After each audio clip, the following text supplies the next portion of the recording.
Hi, everyone. I hope you can see us on Facebook Live.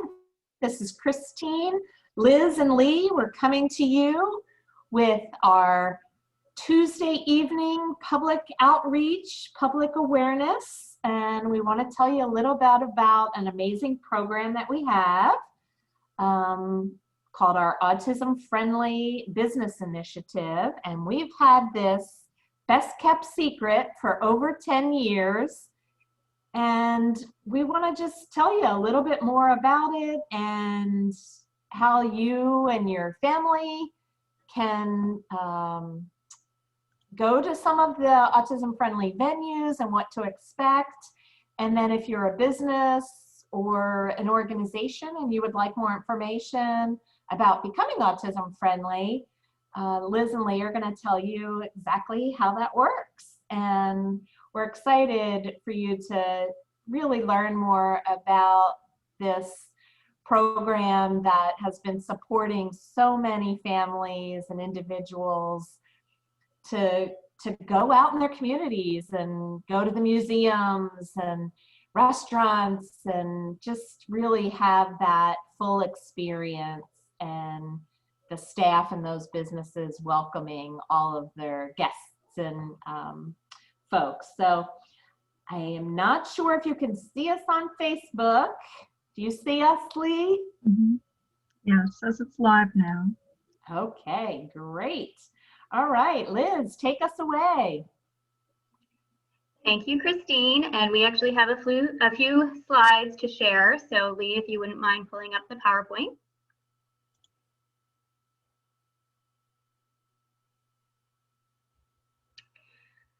Okay, so as Christine mentioned, today we're going to be talking about Autism Friendly, which is our business initiative and our business community partnership. My name is Liz, and I am the project lead on Autism Friendly.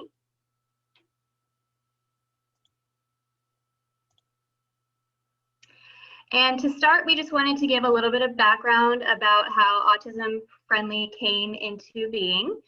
And it was a direct result of feedback that we were getting from our constituency that they felt isolated from the community. And that might have been a direct result of their autism diagnosis, meaning they were explicitly told, we don't serve individuals with autism, or a result of the characteristics of autism that make it difficult to go out in public. So the anxiety of being in a new place, or the communication differences, the sensory meltdowns, and so on.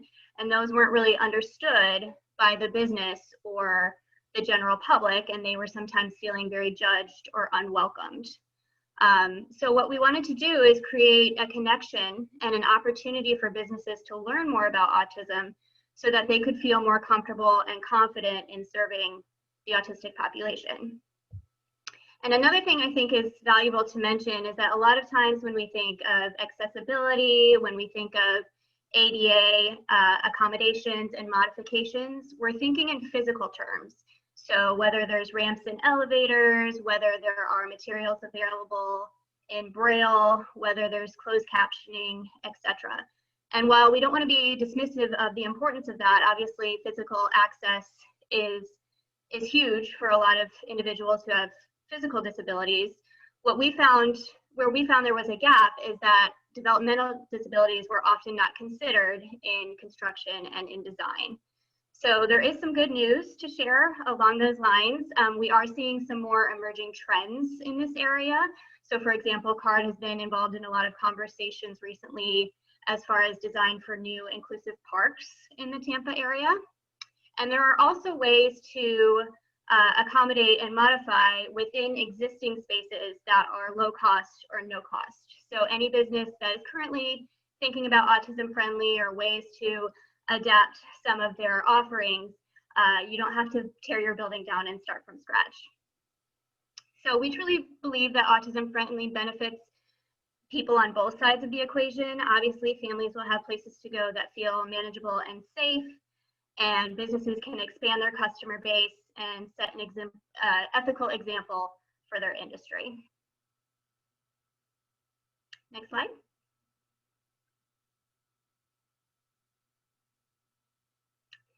So we just kind of wanted to quickly go through the autism friendly process. The first component is a staff training. So any business that we work with, we offer a 1-hour overview of autism with just some basic strategies for how to communicate with someone who might be on the spectrum. We talk about characteristics and behaviors, things that you might see in a patron who might be on the spectrum.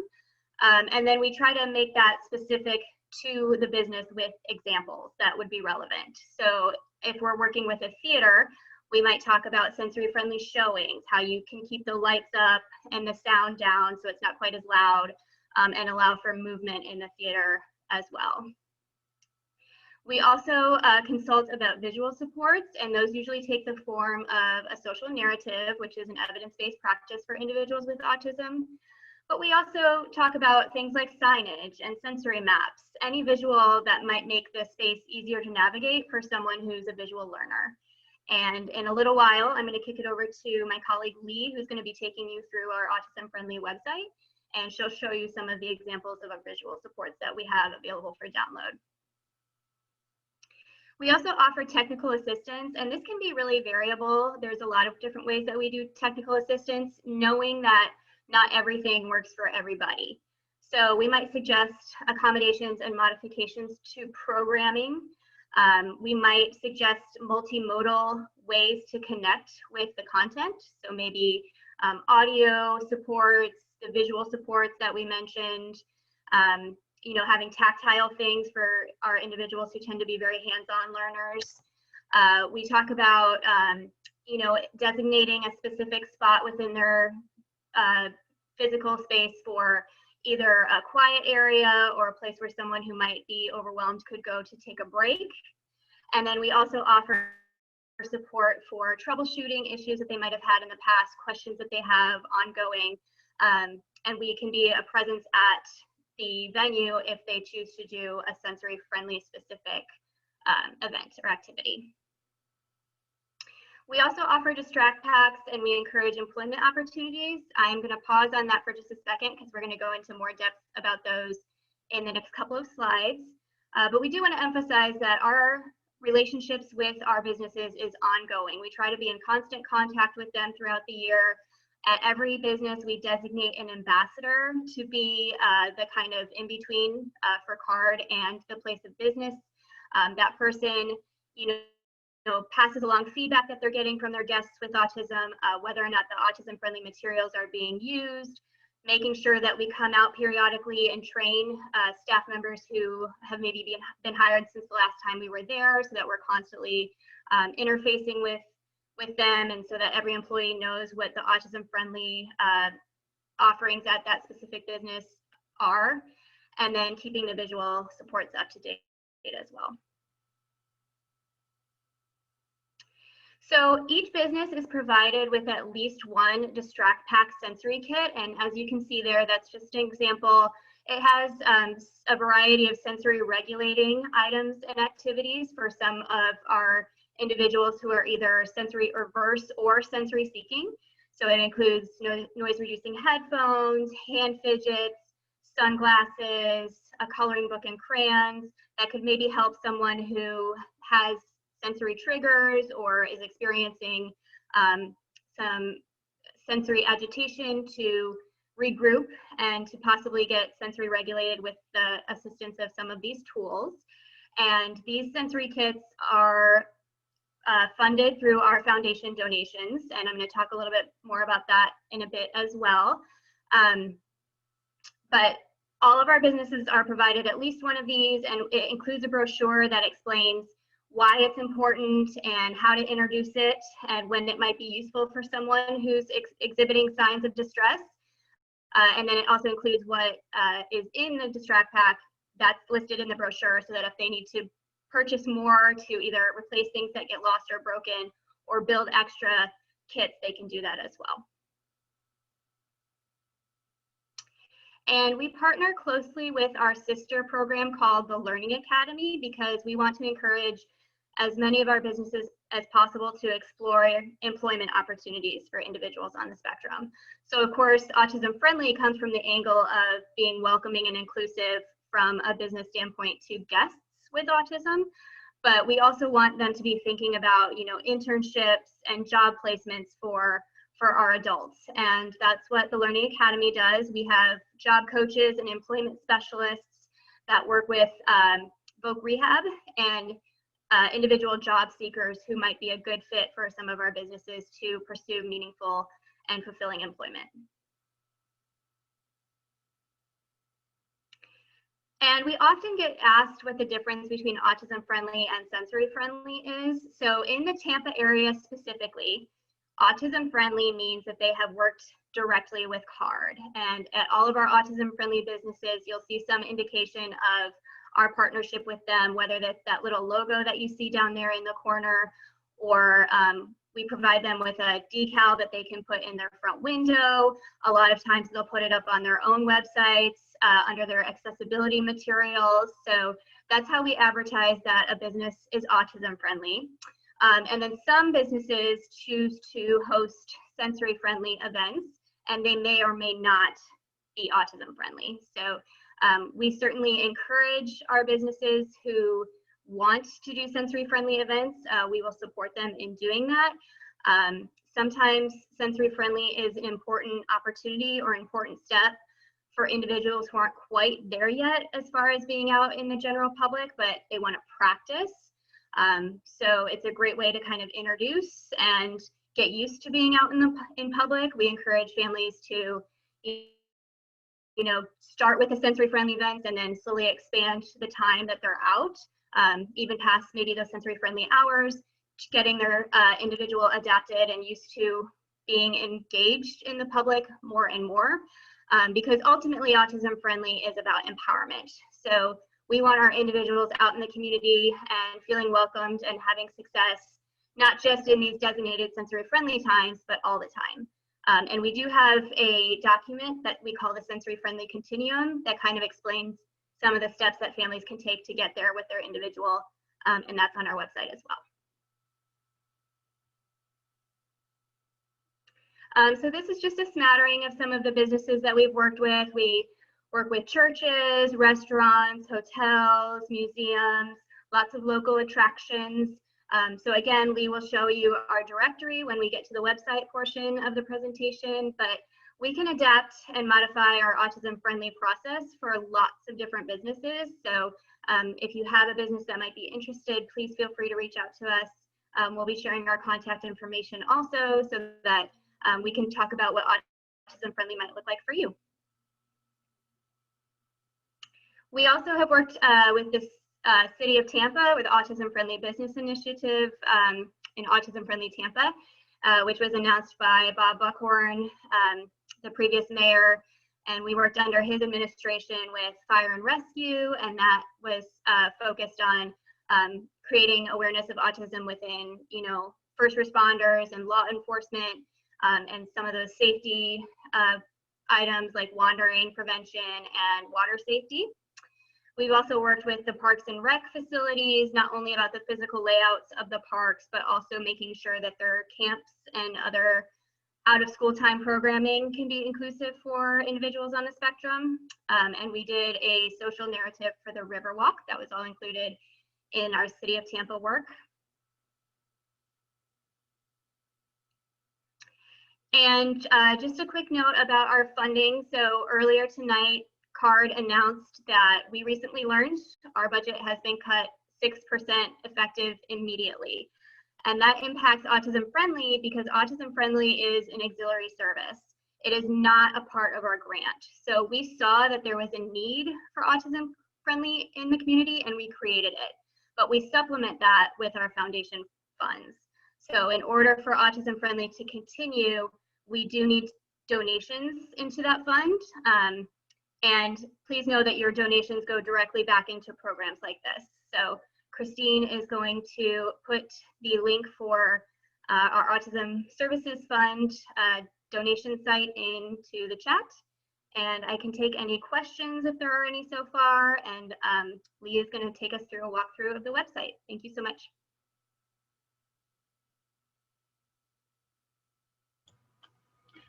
Thank you, Liz. I'm just showing the website for the Autism Friendly. We have a Facebook page, so we actually have a separate group under our card Facebook page, and you can access it through the @Autism Friendly Card USF.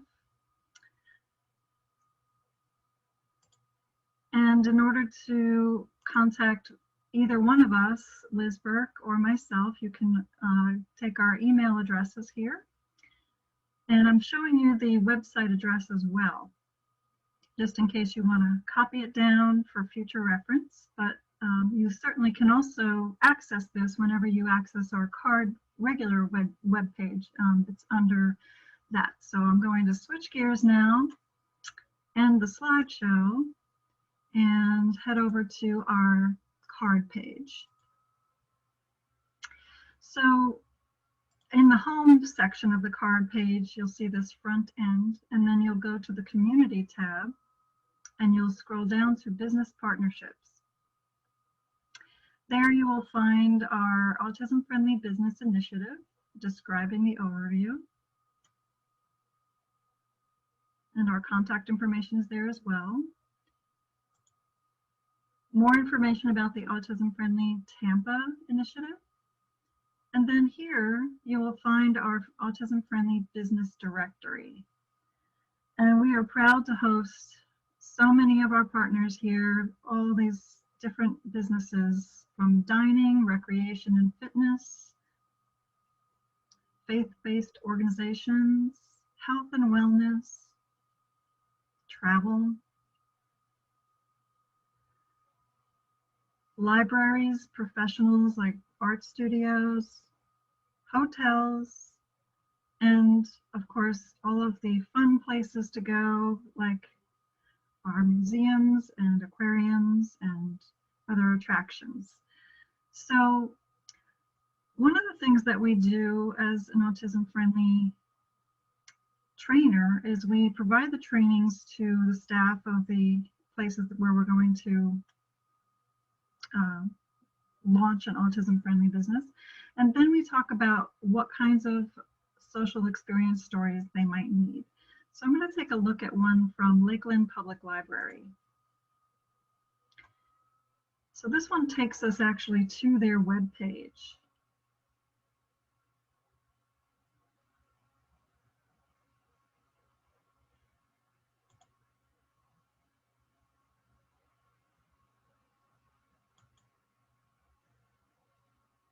And here's the social story.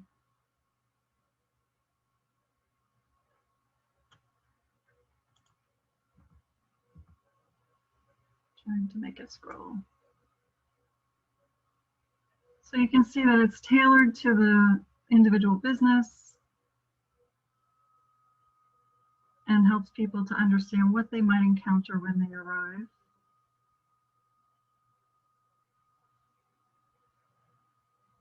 And we will update these as needed for changes in their programming, or if there are any different situations, like right now with COVID-19, there are a lot of different kinds of rules and expectations. We might be adding some new information about that in the social stories. So if you're an autism friendly business working with us, feel free to reach out and let us know what kinds of things we can help you add to your social stories.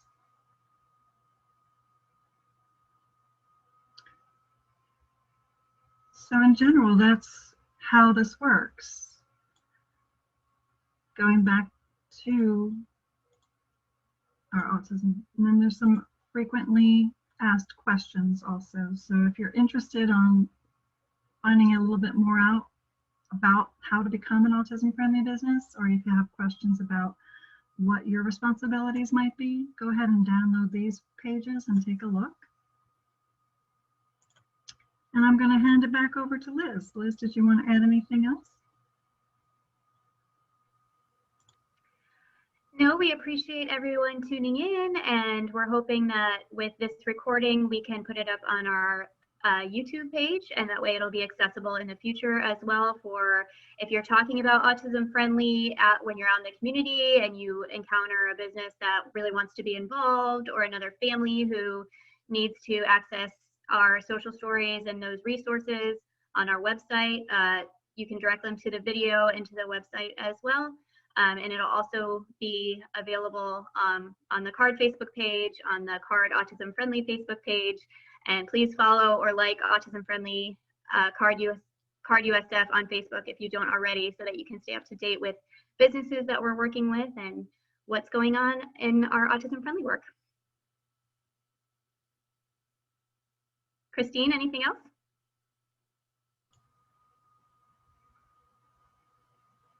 No. Okay. And I don't have Facebook up, but Lee, were all the links and everything provided in the chat? Yes, I believe they were. Perfect. Thank you, everybody, for assisting us on Facebook Live. Have a great evening. Night.